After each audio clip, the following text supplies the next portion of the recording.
bonjour, instead of hi, you know.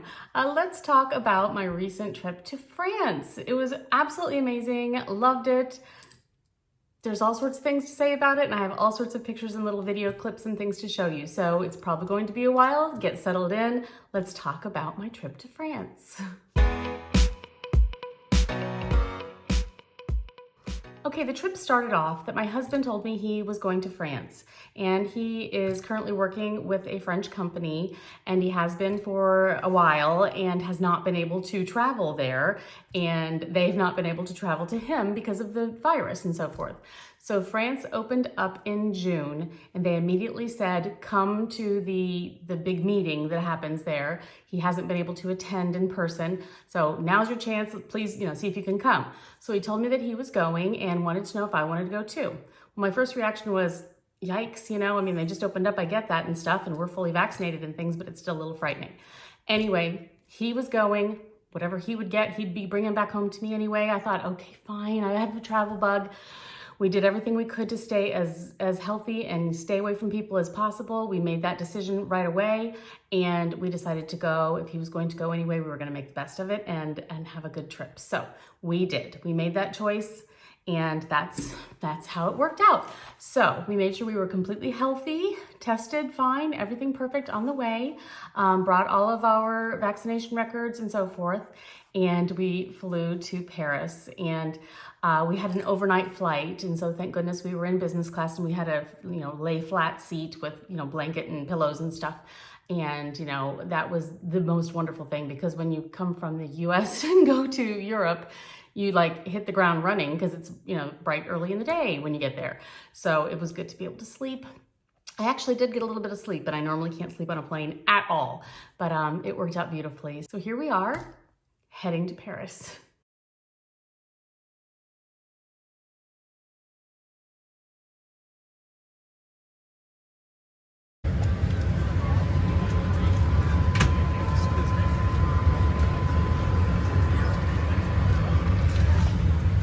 So we landed in Paris, and we were staying just right at the outskirts, but still considered in Paris, in the Saclay area is where we stayed. And my husband had a full day of work the first day, and I wandered around town and just sort of did some things like that. And the second day he had a half day of work, and then we went to this wonderful dinner at the main person's home. So it was so nice to be able to go to someone's home, and it was just beautiful, absolutely fantastic weather. We were eating outside. I got to meet all of the people that he's been working with for years, and it was just absolutely beautiful. We got to tour the host's wine cave. He has an incredible selection of wines. It was absolutely amazing. And they were looking, and they saw a Vouvray wine from 1964. And that's when my husband was born.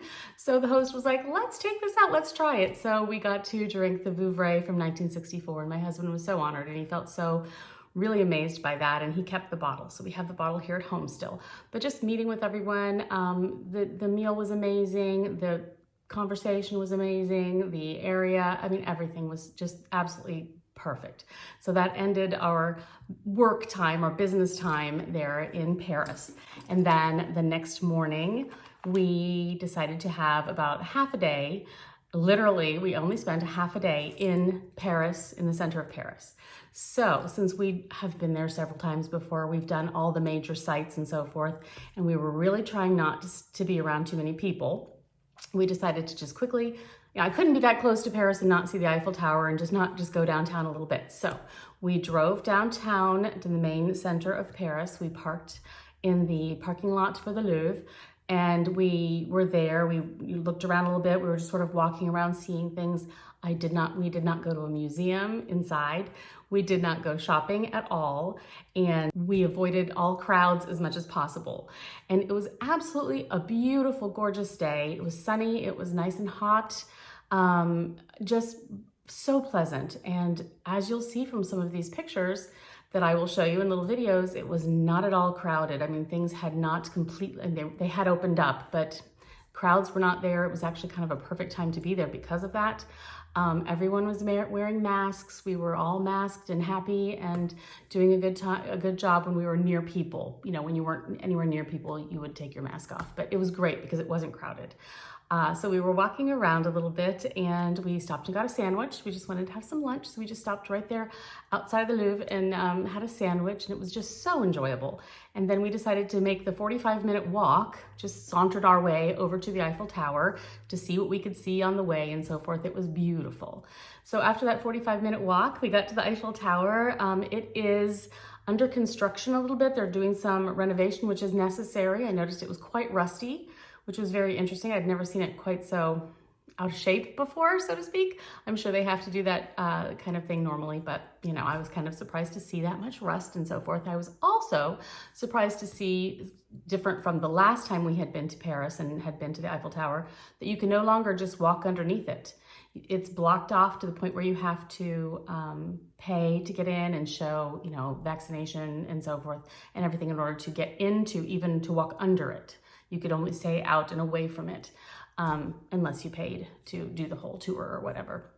So that was interesting. That was different. I don't know if that's pandemic related only or if that's just how it's going to be from now on. So that was definitely a change. But we were sitting out there in the grassy section. You know, there's that big lawn, that big grassy section, and just sort of sucking it in, you know, just taking in the scenery and looking around and just enjoying the fact and resting from our 45-minute walk over there in the hot sun. But then we decided to kind of start sauntering back. But then we thought, you know what? Let's either take a taxi or something. But the whole way there, we saw people on scooters.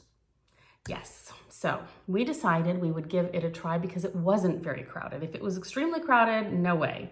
I've never been on an electric scooter before. Didn't have any plan to ever be on one, but here we are. Let's just do it. So I became one of those annoying scooter people, just long enough to get back from the Eiffel Tower back to our car parked at the Louvre. So there we were. We rented the scooters. It took a moment or two to, you know, get the hang of it and so forth, but we scooted our way back. I mean, we were in the bike lane on the roads. In downtown Paris, we were on these scooter lane things and these sidewalks. We were all over the place. And through traffic, you know, stops and walkways, and it was a little bit frightening at times. But I did it. I managed it, and it really was a lot of fun. I can imagine wanting to do that more often if I'm not like in downtown Paris. That would be a great thing to do. So if you ever get the chance and it's not too crowded and you're not going to run into anybody, give that a try. It was really, really fun. And it was a great way to get back, you know, more quickly. So that was so much fun. So then we just went back to the hotel and had dinner there, just a relaxing one because we were getting up to drive the next day. So that was our last night in Paris. And here's a little bit of video of all that I just talked about.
So the very next morning, we woke up and had breakfast, and we got on the road to go to the town, which is Martine, what is it? Martine-sur-Mayenne. I can't pronounce things well, sorry, in France, and it is where the Chateau de la Montesson is, which is the Escape to the Chateau. The show Escape to the Chateau with Dick and Angela Strawbridge, their chateau is in this town, and we wanted to go see it because it was sort of kind of on our way to our next place. So we decided to take a detour over there, and we wanted to just scope it out. We didn't have any idea if we could even get close to it or see it at all, but we wanted to just give it a try, and it was a beautiful drive. We wanted to get out of Paris. Most people who travel to France, especially if they only have that one time, they go to Paris, and that's understandable. I get that. You know, that's pretty much what we've done too, although we have seen other parts of it. But anyway, most people stay in Paris, but I'm telling you, France has so much more to offer than just Paris. So if you have the opportunity, please go out and about a little bit more, find some smaller towns and see some other things. So anyway, we decided to go there, see what we could see. I was like giddy because at the very beginning of that show, you'll see where they find the chateau for the first time and they pull up and go around that corner and then they see it. That's exactly how we experienced it. So we found it, we saw the sign, and we decided to just kind of pull right in. We didn't know if we could or not, but there was no gate. We didn't know if there would be. So we pulled in and we stopped at a place, even though there was no gate or nothing to stop us. We stopped at the place where it said private property, you know. So we respected that, and we just got out of our cars and we took pictures, and it's exactly like it is on the show. Except for some reason, both my husband and I were thinking from watching the show that the orangerie was on the other side of the house. I don't know why we thought that, but we did.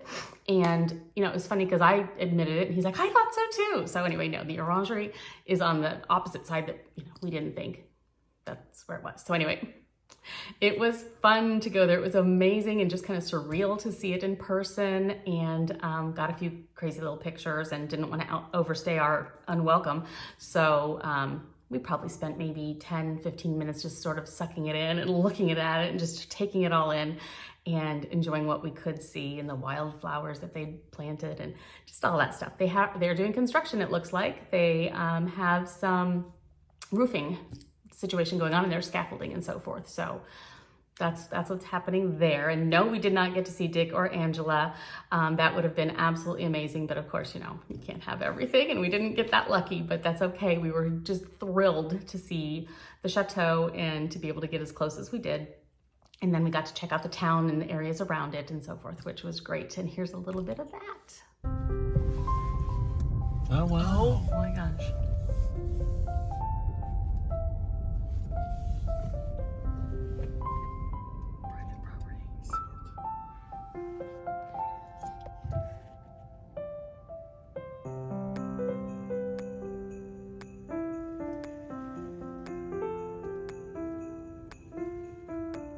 There's the orangerie.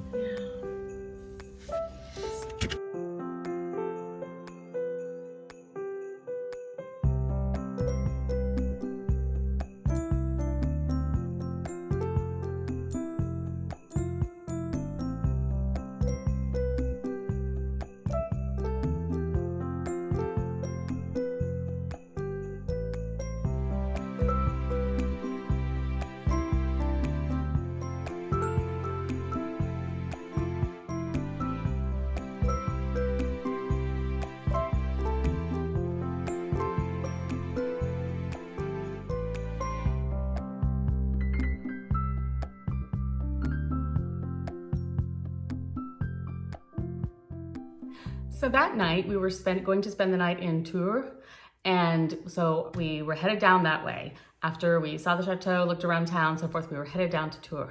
So on the way there is Le Mans. That's where they have Formula One racing and different races and stuff. But my husband has always watched the races at Le Mans, and he really wanted to see the racetrack, and it was on the way. So we stopped there, and we got to drive some of the road parts that are in the race that he watches. It's like on the road, and he was very happy about that. And we got to go to the racetrack, see it, and walk through the museum and stuff. So that was a really good little mini segue between seeing the chateau and getting to our hotel. And that was a great time. So after that, we took the road the rest of the way down to Tours, and we stayed at the Chateau Belmont, which was absolutely gorgeous. And the trip down there was absolutely stunning. I mean, it was beautiful scenery, fields and fields and fields of beautiful sunflowers. I mean, it was just out of a dream. It was beautiful. And the clouds were just kind of dramatic looking, and it was just stunning. So we stayed at the Chateau Belmont that night, and we had dinner there, which was wonderful outside. And we only had the one night there, but we enjoyed it so much. Just a beautiful, beautiful place. They have a spa. It was great. I would love to stay there again sometime if I had a little more time, but we had so much we really wanted to cram into this trip, so we just only had the one night there and very much enjoyed it. So here's a little bit of that.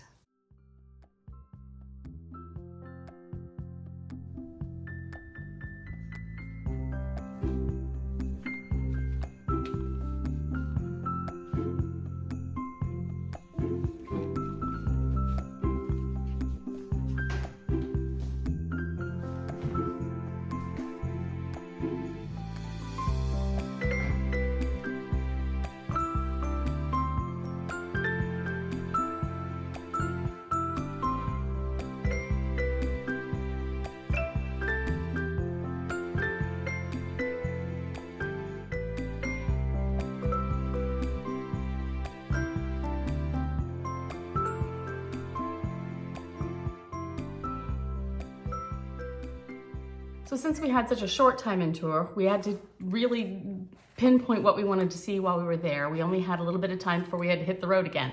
So we decided to go to the Old Town part. Fascinating. I'm so, so happy we chose to do this. This Old Town part has just been completely and totally kept up and kept the same in so many of the buildings, same as it was in the 15th century. It was seriously like walking back in time. I mean, it was so stunning. And then the courtyard area with all the restaurants and all the tables and stuff, it was just, I love how they preserved all the old, and there's like Roman ruins. And I mean, it's just so amazing. It was unbelievable. So you're just walking around in this kind of a fairy tale, feeling like you are in the past, you know? I mean, it was just stunning, absolutely stunning. And we were both just floored. It was amazing and gorgeous, and we loved it.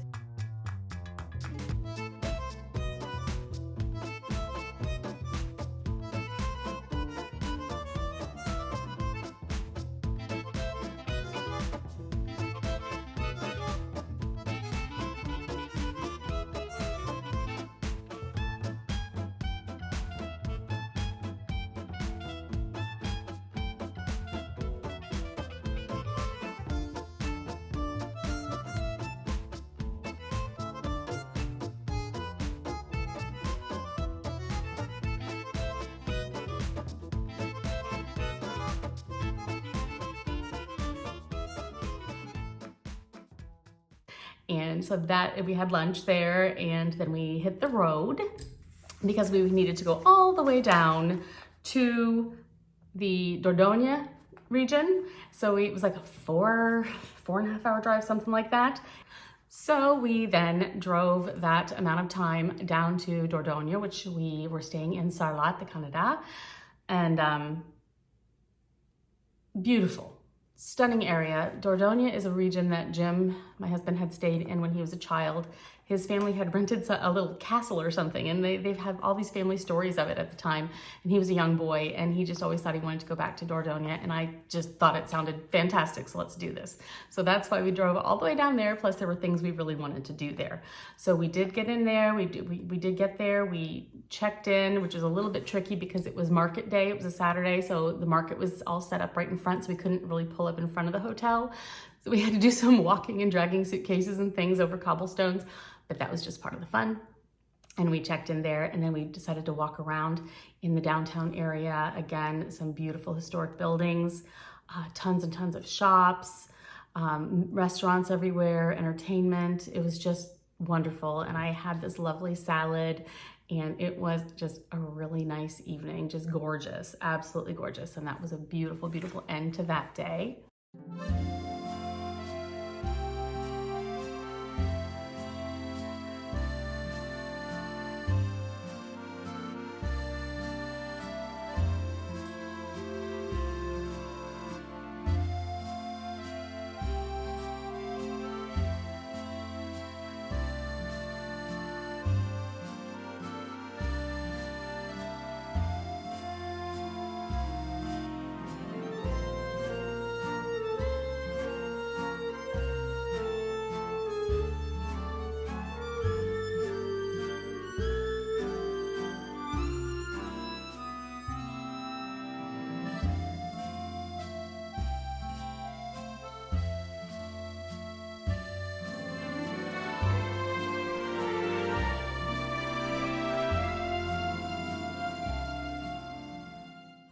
So the very next morning, we were off to Lascaux.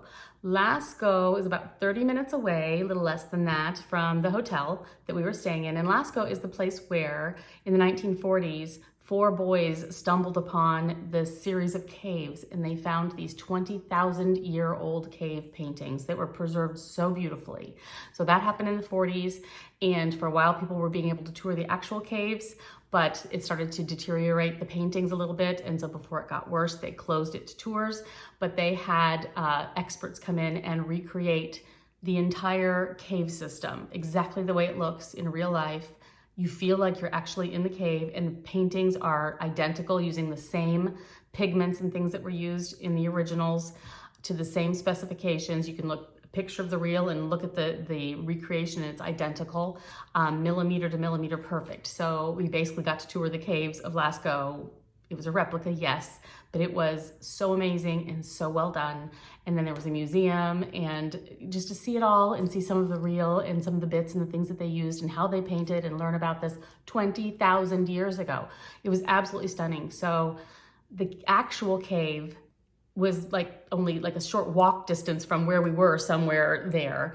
So we were in that same area where those boys discovered it and so forth. It was just really fascinating, just absolutely fascinating. I love that type of history about humans, and I love it. So we did that in the morning.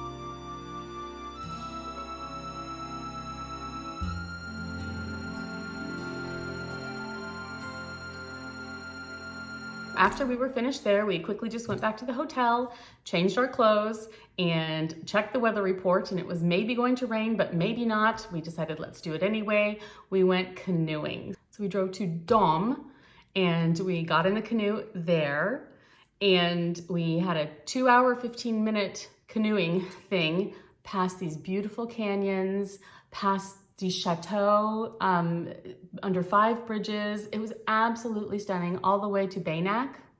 Actually, it was 4 bridges, I think. Anyway, and then at Baynac is when we, pulled over and got to take the bus back to Dordogne to get back in our car. But during this little canoe time, oh my gosh, it was just amazing. It's such gorgeous scenery. And the cloud, of course, above us was getting darker and darker.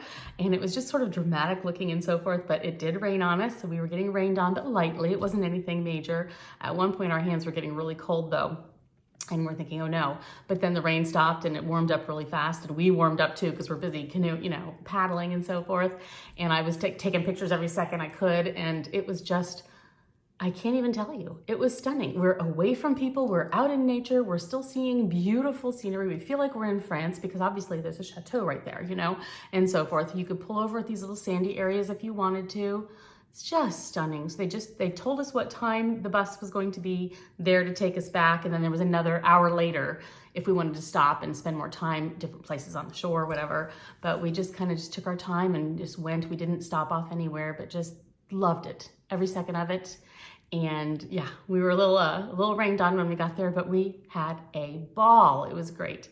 Got in the bus and went back to our car. That was so good. I'm so glad we did that. So that was an amazing day. Here's a little bit of our canoeing.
That evening, we decided to, well, we were back in Sarlat and we went to a Dutch restaurant for dinner. My husband's Dutch and we happened to pass this one and they had some things that I know he would like. So we decided to go there and absolutely delicious, so wonderful. The next morning was our last real day as visitors there in France. And so we woke up super early, about 5 a.m. in the morning, got ourselves ready for a hot air balloon ride for the sunrise. It was just so exciting. And we had to call the day before to see if it was still happening because the weather was, iffy. And they said, yes, we believe it's still going to work. So here's the rendezvous spot where the balloon takes off or whatever, let's go. So we're like, okay. So the next morning we did that, we got up and here is my husband's sleepy response to one of my questions. So wait for it. Here it is at the balloon launch place.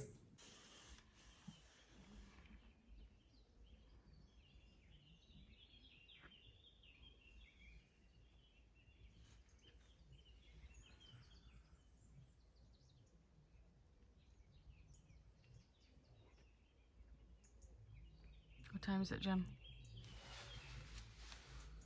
It's too early to even wear a watch. So we had driven 15 minutes to this rendezvous spot and there were other people there. Our balloon ride was a private, so it was just myself, my husband, the pilot, and then another co-pilot who was learning and getting some hours.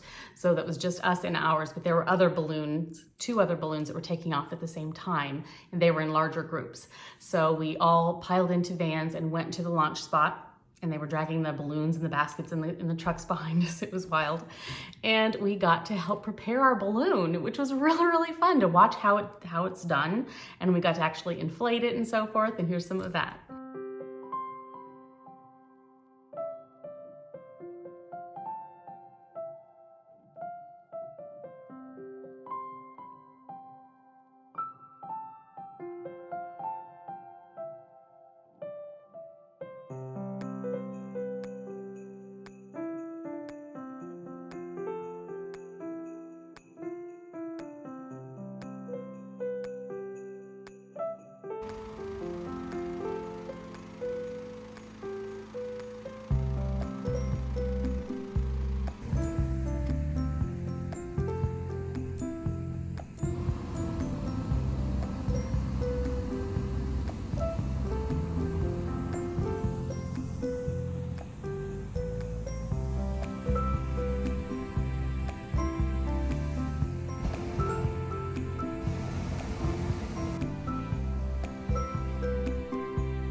So once our balloon was inflated, the others had started to take off, we were elated. So it's starting to, be ready to just start moving and we're climbing in and it's just so crazy to look down and see the basket this far from the ground, just kind of going across the field and getting ready to go. And there are the other balloons and they're going up and it was just it was wild.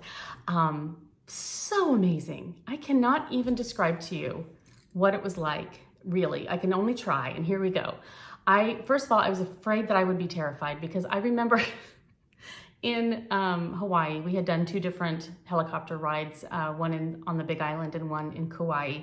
And I loved it. I'm so glad I did it. But the whole time I was pretty darn terrified. I was just so scared, I don't know what it was, but it just was really frightening for me. But I loved it. It was just this weird feeling, this push-pull thing. Anyway, I wondered if that's how it would be in the balloon because it's just, you're in a basket. You know what I mean? It's just oh my gosh. But I did not feel anything but absolute calm. It was the most amazing thing. Here I am just floating around in the sky in a basket. I mean, it didn't affect me. I feel like I trust that the physics of it all. I trust the science that heat rises and it inflates the balloon and that will help, I trust that whole physics part of it more than I trust that a propeller isn't gonna go flying off. You know what I mean? I guess. I don't know what it is. But it was just so peaceful. It's so quiet. First I thought it would be, windy and cold. It wasn't at all because you're going with the breeze. You're going with the wind. So there is no wind really blowing you around much at all. It was heavenly. It was very kind of overcast a little bit. Not really overcast. It was very cloudy. And I didn't know if we'd see much, but we did get to see quite a bit. And the pilot was excellent. He's been piloting hot air balloons for 30 years. And he would have us up, and then we'd come back down a little bit more and get to see the towns. And then we'd go back up really high again. And in some of these pictures, you'll see I'm taking a picture of the balloon down below us. We were that high, and you can see how high the balloon down there was. It was unbelievable. We were like in the atmosphere. It was strange. But it was amazing. And if there were a couple times when I stopped to think about it, that Jennifer, you're standing here in a basket, you know, and I'd start to feel a little bit like, oh my gosh. But then I'm like, you're fine, you know, and I really didn't have much fear. I'm surprised. I'm very surprised by myself, but it was just that amazing. And my husband and I were just looking at each other like, can you believe this? You know, absolutely stunning. So anyway, the pilot at one point even brought the balloon down just on top of the treetops, pretty much. Like we could almost reach out and touch the top of the trees, and then brought us back up again. He was amazing. And then we landed in a field, in this farmer's field. And then we got to undo the balloon too. So anyway, it was great. So we got to like figure out how, you know, deflate it, help out with that, pack it back up, get it in the van, and then to the rendezvous spot where we had a little breakfast with coffee and tea and little pastries and stuff with the other ballooners. Is that a word? So anyway, it was great. Here we go. Let's see this.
Spectacular. There's no other word for it. Just absolutely surreal, spectacular, and amazing. And I'm so grateful to have had this experience. Absolutely great.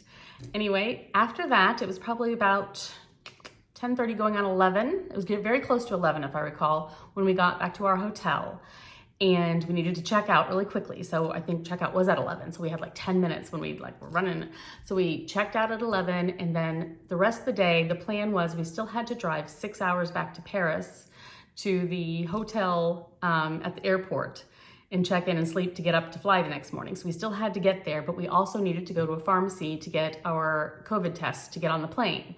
And we were told ahead of time that it was super simple. You just go in and any pharmacy can do it and they give you a rapid test and it doesn't take any time at all. And we were rest assured that all through France, there'd be no problem.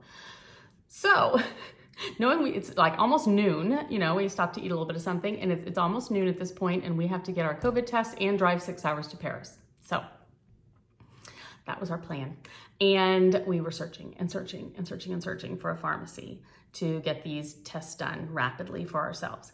And this was rough because at that time and the next day, the French legislated that everyone had to have this health pass. Every French resident had to have this health pass on their phone and have the tests and so forth in order to travel, to go on a train, to be at a restaurant, to see a movie, whatever. They had to have this. So everyone was scrambling to get that on their phone, all the French residents. So they were, of course, GMing packed, all the pharmacies, which makes sense. And so, oh boy, that just was not working. And then places we would go, we were told it could be hours because people had appointments and they could only take walk-ins, between appointments if there was any little spaces. And then they also told us that the results wouldn't come back for another couple days. Okay, we're supposed to leave in the morning, and we were told this would not happen, but what are you gonna do? I mean, things change, right? So we're just searching and searching. And then my husband found a pharmacist in this tiny little town. It was in Sarlat that he noticed that it was actually a doctor who worked at the pharmacy. He had noticed his name was Dutch. And so my husband started speaking Dutch to him. And the doctor was trying to speak English because he works in France. He was trying to speak English to my husband at first, but then when my husband started speaking Dutch, he was so happy. He's like, oh my gosh, thank God you speak Dutch, because his Dutch was better than his English.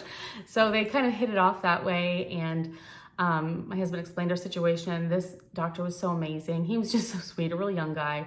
And he got us in, he said, can you come back in about an hour and a half and come back at exactly this time and come back here and I'll get the rapid test for you. I'll get it done. We're like, oh, thank you, thank you, thank you. So we did. We went and had some lunch, actually, because we'd only had a snack before, and we then walked back and had this done and got our test results. Yay, so we did that. So this time it's about, gosh, it was like 3 o'clock in the afternoon, right? And we still had to drive 6 hours all the way back to Paris. So we did. We just got our results, fine, whatever, just hit the car. We went, drove back, got to the airport. It was the airport Hilton next to Charles de Gaulle Airport. Just had like a little snacky kind of a dinner and a glass of wine and just went straight to bed.